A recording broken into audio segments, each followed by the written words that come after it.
In rural India, there is a person who opens a bank.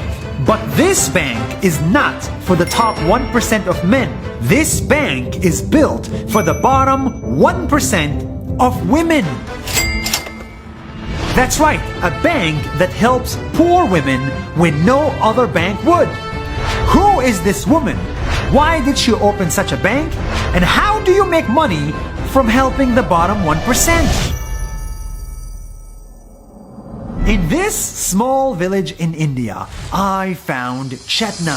Hi Nas Daily, I'm Chetna. I started the first bank for village women in India. Chetna grew up in Mumbai, where she went to college and got a degree. But she noticed that poor women in her country with no degrees worked just as hard as she did, but they never made the same kind of money.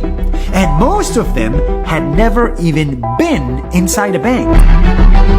Why?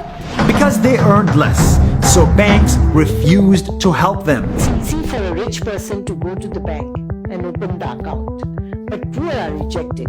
Even if they want to do savings, they don't get an opportunity. Some of these women just wanted a savings account to protect their money, even if they were only saving 15 cents at a time. I met this lady who was doing business of blacksmith.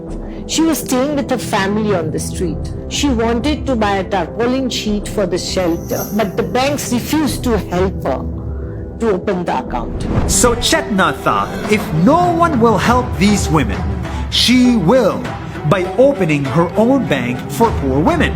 So she gathered a few village women, made them into a team, and applied for a bank license. And since most of these women could not read or write, Chetna's bank license got rejected. A woman said that we cannot read and write, but we can count. So instead, Chetna taught these poor uneducated women about things like interest, capital, and finance for 5 whole months, until they could go back and apply for a license again. And this time, they were prepared.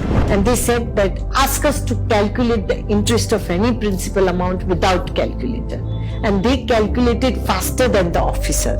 So our license was approved. And just like that, Chetna opened her first bank for village women in the country. She taught these women how to open accounts, how to save money, and how to build a business. And today, Mandeshi Bank has a mobile banking also. And you know, while we were designing and working on mobile banking, we were talking to our women that you will get ATM card, you will get digital wallet, and you will have a PIN number for that. Our women said we do not want PIN number. But they said, how about biometric? How about thumb? Why don't we try this solution? And we did it. And when our women opened their digital wallet with the thumb impression, they said, see, anybody can steal my PIN number, but nobody can steal my thumb. You know what lesson I learned from these women? Never give poor solutions to poor people. And after more than 20 years of helping countless women, Chetna's bank became a success. Because today, her bank has more than 170,000 account holders and has loaned over $50 million, helping women start businesses such as a mobile repair shop, a paper plate company, and also face masks for COVID. And of course, the bank itself is run by women. While other banks closed their doors on poor women, Chetna's bank opened new doors for them. And if more countries learn from it, we wouldn't have to worry about things like poverty or income inequality. Because banking, finance, and access to capital should be a human right. Did you like that video?